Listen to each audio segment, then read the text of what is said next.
Mais grâce à Fati Beto, oh amemi bango amemi Kagame tina suka. Oh le makambo comme réunion par-ci par-là, ba réunion et comme bisika nyoso. Il est pèse vivant. Yango sangaki que malgré tout bisomoko ba combattant bataille de pèse, on dirait to comprendre té. Et sangaki de pèse ya kana pouvoir. Soki de pèse ya na pouvoir té, Congo c'était comme déjà kala. Mutolinga kata makambo wana zate. Parce que bango nyonso bazalaki wana. Oki même ba révélation oyo Jean-Pierre Bemba zo bimisa. Eza pas pour rien. Abimisi ba révélation beaucoup danger. Oh vita caméra yoki na mutu passe. Mais so vita caméra zo ka mutu passe, yango moni vita caméra peut rencontrer na conseiller spécial, il y a président de la République na matière, il y a sécurité. Après rencontre on a consultation tant vita la zo bima, vita caméra lobby n'importe quoi. Le président de la République, il fallait qu'à inviter Batouba Lobelaka, comme on a une carte, il y a réseaux sociaux. Boyoka dit non moko ndenge à lobby wana. Donc yepo na ye, à lobby batunyo se sengeli ba ya na consultation ba na dialogue, a sengeli même na ba protagoniste ya ba M23 ba déposer manuki ba ya na consultation. Mais donc abi les amis de M23.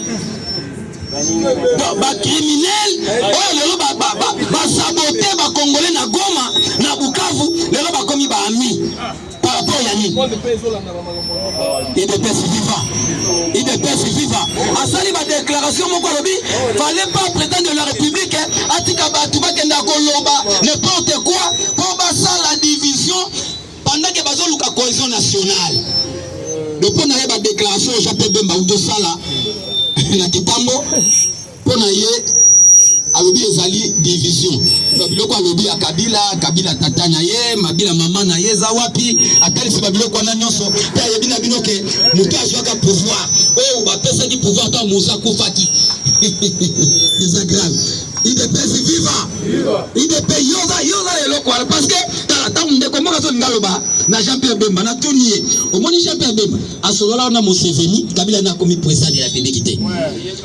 Bemba vandi na kata Uganda il faut batu bayeba que MNC ezaki créé na kata Uganda c'était un mouvement militaire créé par Museveni et na Jean-Pierre Bemba na kata Uganda donc tangu wana na 1988 à 89 mais tant on a Kabila dans sa présidente on a déjà Bemba solo la déjà nana Museveni ba réalité nyonso Museveni atalisaki oyo Kabila nana comme président so tant yo zo limoko kaduti yo na information te na o Bemba za nango Bemba tamboli ayedi eloko azoloba abi ke mutu azoka pouvoir tangu muse akufi eza mutu azale lote il de pèse vivant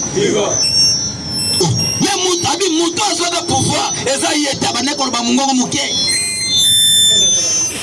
il de pèse vivant donc il a des wana azalaki di passe ya Joseph Kabila il de pèse vivant après quelques temps ne ba ko sala biloko basala ki wana Kabila zo mona na lisusuté après quelques Kabila bimi ya Kabila o azali wana déjà ba effacer na tuni ndeko moko te ko sala mandenge ni abino omoni mundele façon na kanyoso na pesi exemple ya Mandela moi c'est Mandela avandi pendant 25 ans azo c'est la Mandela la pouvoir Mandela la prison plutôt Mandela na prison moi c'est avanda ki na ye azo c'est la kenda kota la ye mais mukolo tangu Mandela bini après 25 ans moi c'est Mandela après une année à 5 divorces et là on est arrivé qui 25 ans avant d'Azelaki mais tant il y a bien 5 divorces c'est que le bani Mandela ya négocier là na Mandela ya monaki et ça sous Mandela moko té en réalité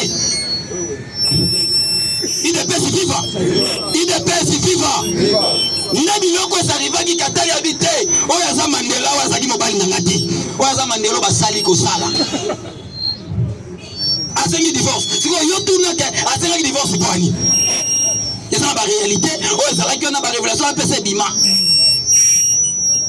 Jean-Pierre Bemba zolo ba biloko ya yebi na politique et ça na batangu moko beta ba canon ane ça pe ening sabe banguna wana ba vérité wana na moment parce que bango makambo bango bazoloba et ça la makambo ya ba katange ote bazo négliger baswahili phone ok na réalité na Kasai, mais na Katanga. Félix Tshisekedi banda kota na pouvoir à investir mingi na Katanga, ke na Kasai. UDPS viva. Viva. Félix Tshisekedi banda kota na pouvoir à investir mingi na Katanga, ke na Kasai. Kasai bazole la mais Katanga quand même banda président kota ki a commis Katanga combien de fois? A commis Kasai combien de fois? UDPS viva. UDPS viva. Mais tant que bato bazolo bakatanga, ote bakatange baza négligé papo ya nini? UDPS viva. Pour comprendre que makamunenge zo kende ba FCC esengeli ba yeba ke pouvoir se longwa ke para bango kala. Tangu bazo comprendre te ba ko subir sort moko na Kagame. Parce que Kagame a joué bateke et ça soit qui a joué Congo pendant 30 ans. Mais lelo et ça soit qui déjà Congo a tiki Congo. Babi Congo qui continue, Kagame a limité. Habite na Hollanda Congo. Les mêmes sont na Pharaon. UDPS viva. Obi biloko Pharaon monaki. Kagame a monango parce que Congo c'est bimaki déjà kendaki. Yo kandisu Congo bandisu ko obanisu rébellion encore. Ya Hollanda Congo bité. Na sisi na ko bomate, na ko bomakaka. Mais lelo bisiko azo suka nde komeli mabe. Bakomi siko na problème très sérieux. Oyo babanke komo kangama yango moko. Crise komo kota nanukutu salata un mois té. UDPS viva. Na niveau makango komo kendele esengeli batu ba comprendre. Batel c'est bakango be minako batu balobi lobi mais ba réalité ouais le kikuna. Batu ba bebelete. UDPS viva. Mais obe minako bango nyonso oyo mone ba bengisa kitunga liboso. Bango nyonso ata mutu moko tisiko ata mutu moko akobima te na Congo. Ata mutu moko akobima na Kinshasa azate. O ba pesi solo na bato na service o ya biso ou bien solo na bato ya DGM o ya baza ba cadre ba oyebisa yo que jusqu'aujourd'hui baza na mitindo ba pesi bango nyonso ata mutu moko akobima mabelo yo azate. Ezaka pour rien te. Ote bazongo saki obe minako yo taleli yo te. Mais tant basali raconter na Denia. Na Saddam, bilo bozala bomonaki. Basali raconter na Saddam, bakuti si bango Saddam azalaki, bakuti bango na Saddam, batuni Saddam alobi na misya ya ba service. UDPS viva. Mutu azotinga biloko nyonso ezokende ya kolia na kati ya bandundu, ya ba mobondo, mais ye pasa na kati. Mais Saddam alobi yango na misya ba service. Et batali na kati pe ba moni ke oui, pourquoi ba pareil netikali? Parce que ben preuve eza yango wana. UDPS viva. Mais ba kokanga na bango bozela temps, tozana temps oyo. Ezo salama déjà il y a consultation, ba likana l'étape wana et puis oyeba ke ba réalité mususu ekobima sima. UDPS viva. Bato wana nyonso baza ba criminel. Asibolandi tribulation leki na Bukavu. Aïdisaki bino parce que bato bazo comprendre le thème kamni ezoleka na Bukavu. Mais lobby na 12h30 nde ba wazalendo bazwi aéroport ya Kavumu. Lobby na 12h30. MC Bozolanda te parce que oza nous informer. Lobby parce que ba première barrière ba lekango bakutan bango moko tang bayoki ngube sobetake ba wazalendo bakomi na Kavu bango ba garde ba jaki wana bango mo bakini ba Rwandais bakansaki ba résister devant ba Congolais. Mais na minute makambo ça déjà mabe et ba koti deux groupes oye sengeli ba kota na kati ya ville parce que bazalaki na ba kwekwe ba paralyser déjà ba kwa na nyonso mikolo nyonso bazo bunda mais lobby ezalaki entrer na mboka o ba bengi Kavu pe ba kei ba koti déjà na kati aéroport. Maintenant bazo kende siko deux groupes musu ba koti na cité. UDPS viva. Viva. UDPS viva. Viva. Makambu niveau comme kende déjà makambu ekei déjà.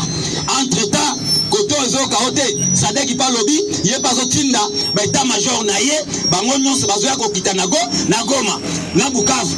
Fait des routes na bango ça clair. État major ya Sadek nezo kende ko récupérer Bukavu na Goma ezongisele na maboka gouvernement congolais. Siko bango bazala wapi na mama wana. Bolandi ministre vice-ministre de défense ya RDC azalaki na Afrique du Sud. Ake ko sala bakor bilatéral militaire. État par état entre Afrique du Sud na RDC entre état ba militaire ya Afrique du Sud wana za na compte SADC te wana za na compte partenariat armée congolais na armée sud-africain oyo déjà et si déjà oyo bino bomona makamwana déjà c'est salama wana comme état formalité parce que les militaires sud-africains et ça baza déjà awa IDPS viva IDPS viva IDPS viva Fatime baza déjà awa maintenant wana bakesa ezaka formalité na formalité basali coopération bilatérale entre RDC na Afrique du Sud pour renforcer RDC ba militaire matériel nyonso militaire pour na RDC aluka kimia na mboka nae Bogobeta Afrique du Sud mbote maboko makasi na c'est ça robeta ba mbote parce que tuza bitumba il est pesi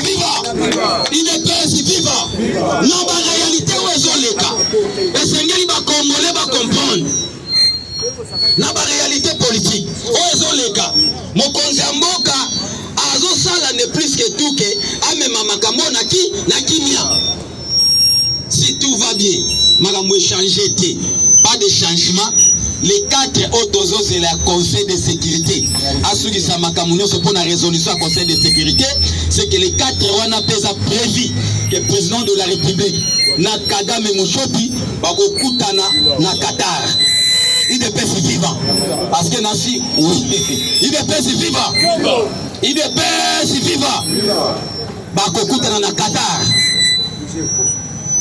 mais Nancy Bolandi raconte Salami lobby entre Nancy Bolandi raconte Salami lobby raconte Salami déjà lobby entre les États-Unis et il y a Russie na Ukraine Bolandi yango na Qatar bango nyonso basololi kitoko makambo eleki malamu pour d'abord adopter cessez-le-feu aux 30 jours après bakota na profondeur mais États-Unis déjà a félicité bango na manière baké nango déjà entre les deux positions entre Russie na Ukraine bavandi déjà na kimia donc négociation était en cours donc eloko basatanda kité yango siko salami pour comprendre que guerre nyonso et que dans la négociation mais rapport de force sur le terrain IDPS viva mais niveau de okende parce que Kagame azana pate ya kosana na biso mais problème ezaka que non armée na biso ezaka filtré bazo sala ba corruption ndo moni makambo salami mais so botali bango toujours bazolela na walikali pourquoi parce que bazo ba pesika ka toujours message na bango ezaka ke hotel RDC gouvernement Kinshasa aboy kolongola ba drone na likolo ba drone e bombarder bango suna kanja ba veni IDPS viva ba drone telemeli bango parce que bango posa na bango salaki ba ko swate ba minerie ba bimara nango mais batia bango siko contre ni ba drone telemeli bango butuna moy sebo bimika do moni binoka groupe ba militaire ba tuer bino mbala moko no moni sami na veni bazoya kaka bango pe ba éviter que H4 azali likolo bango bazoya aller directement à pilonner bango tout no moni toujours kana kata walikali na ba kwe oyo bango toujours bazo sa opération na bango mais toujours gouvernement congolais azolemba te toujours pour na kimia bisika nyonso esalama pe tozoluka kimia ezala pendant que makambo za malamu na Kinshasa ou bien na Congo landi ba consultation o ezoleka déjà mokonza mboka atie déjà nyonso en marche ana posa mboke tambola malamu ba congolais ba mona suma kambo ba ndo mona te bitumbo to linga te sila ke lobe zongi lisusu bitumbe zo kende ko sila pour di bon to yoka lisusu makambo ana te yango moni ba beige ba bito tika boete anatanda bakitisi nanu mwanda mobilo bomoni wana mais ba pesi biso na armée na biso na mikolozoya ba pesi biso ba drone weza sophistiqué omoni soki Rwanda manipulé biso eza ba drone ba pesa ki ba système de défense ba pesa ki et ba ndeko brûler même likolo biso mwa eto kende na ba vient biso mwa matezate mais sikoyo oyo uti Belgique eza koleka siko eza sophistiqué koleka siko na wana c'est Rwanda zo kala mingi te soka santé te aboyi kobima na résolution ezo pesa ma toujours na conseil de sécurité et wana omuna makambo na mona te na vina ya kolapa keloni ya kotinda kota na Congo parce que biso to kolapisa ye vulupa oyo ezomona na Bukavu wana tala bakokufa bakozala na ba cimetière na kata Bukavu vulupa parce que bakobima Bukavu bango nyonso te bakobima te parce que nzela ezate nzela oyo ya mabele nanu wazalendo akangi nzela batikali nango bana okende za nzela ya mai na yebi te so bakotina na kati ya mai be batongo eza wana ekozwa baombala moko bakende Goma toyebi te tolanda ti pokwa tolanda nini oyo koleka na Bukavu pe bawazalendo baza déterminé na mokonzi na bango ya kotumba balobi te tokotika bote me basengi soutien ya ba force ya brigade ya RDC ya FARDC bakende ba soutenir bango po basisa makambo ya Bukavu mbala moko bakota pe na Goma histoire abuo il vous veut na soutien il de perse viva ah ici nakata il de perse viva bonjour à tous nazana c'est on a sur le bureau de passer célibataire de